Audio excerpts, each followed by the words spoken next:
We now move on to tech news, and no news in this sector today is more talked about than MWC Barcelona 2023. As MWC Barcelona draws to a close, the past 4 days the world has been fleeted with tech on network, 5G, artificial intelligence and more. However, what is the implication of all this tech to Malaysia in the years to come?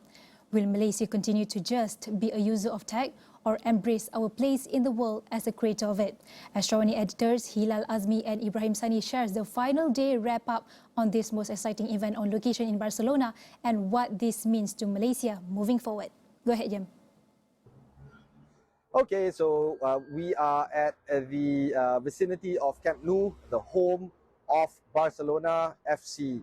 And of course, you can't talk about Barcelona without visiting the stadium, but generally speaking, that is the idea here. What have we learned from MWC 2023? Today is day 4. We're trying to understand a little bit better about the implications of the mobility world, but what does it mean for Malaysia? So joining us, I bumped into our dear friend of the show, Datuk Dr. Rais Hussein, the CEO and founder of MA Research. So Datuk, you were part of the delegation. You also spoke at one of the panels. Maybe you can share with us the kind of lessons and learnings that you have, I guess, internalized over the past 4 days and the takeaways, so to speak, from MWC 2023. I think there are 3 or 4 major points with regards to what we found in MWC, which may be of relevance to Malaysia. One, of course, for the first time, we saw the emphasis on SDG, Sustainable Development Goals, and we saw how energy become such an important element in the area of telecom and providing telecom services. For instance, in UK, the energy cost has shot up almost 120%, from £600 million, this is in UK, to about £1.4 billion in a very short span of time. So that is one, energy part.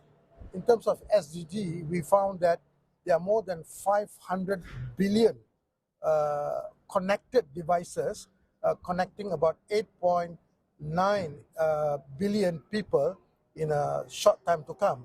That's about 59 times the amount of people. That shows there's going to be a lot of devices that's going to be phased out. And can you imagine how many landfills is required to fill up all these used devices?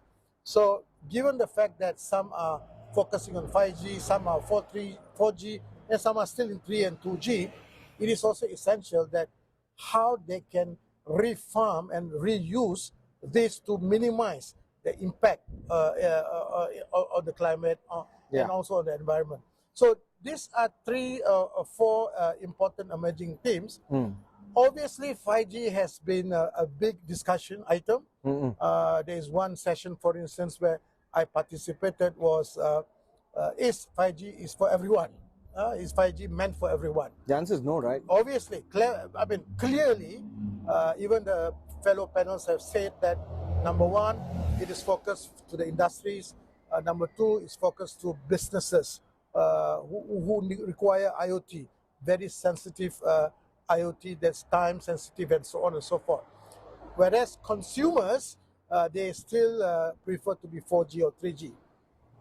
Now there was also some use cases like Rwanda, for instance, distributed with 5G, but they were not takers, 4G/5G, but they were not takers because the entry cost was just too prohibitive until the regulator have to come in and readjust and recalibrate how it's being done. So, and we also found that the single wholesale network, that's been a very raging debate in Malaysia, is a proven failure.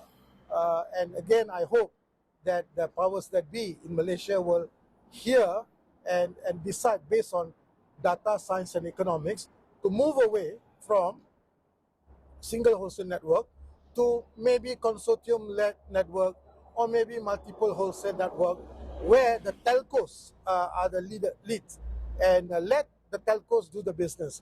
So it will create excitement in the market. They will raise fund. When they raise fund, the stock exchanges will be excited, and we'll see telecom being one of the key sector in the stock exchange. It also will boost the economy and so on and so forth. So let be the business of telco in the telco's head. I think DNB will be best served to be sold or to be partitioned among the telcos and fast rollout. Remember, each of the telcos in Malaysia, Celcom, Digi, Yeah. Maxis, U-Mobile, name it, they all have their own base station. Yeah. And in thousands of that. Yeah. So the rollout will be faster, quicker, and the back-end support is also very good. And on top of that, do not forget, 5G is not rocket science. It is a software tweaking required on the base station, which is 5G enabled or 5G ready. So this is where I think we need to learn. The last point that I would like to make is that it's sad that we didn't see a Malaysian pavilion, a Malaysian companies taking in a big way. And unfortunately, we have becoming increasingly a consumer, not a producer of technology, producer of things that we used to be very proud of. Obviously, I'm not for the pavilion just for the sake of exhibiting Bunga Raya and flag, but obviously in the future, I really, really hope that the ministry and the industry will come together and come. Even a country who most of the refugees came to Malaysia just 23 years ago, like Vietnam, had a massive pavilion with massive technology to showcase, and we didn't have any. All right, thank you very much. Those are very acute observation, and I think we've learned a lot over the past 4 days here. But of course, the story continues on, particularly when it comes to the development of not just 5G, but IoT and the applications surrounding it. We continue to present these kind of information and news on astroawani.com. This is me, Ibrahim Sani, as well as my colleague Hilal Azmi, reporting from Barcelona. The next time you're going to see us, we're back in KL. Back to you in the studio. Thank you so much, Ibrahim Sani and Hilal Azmi, for the report all the way from Barcelona. But Niaga Awani will go for a short break. We'll be right back.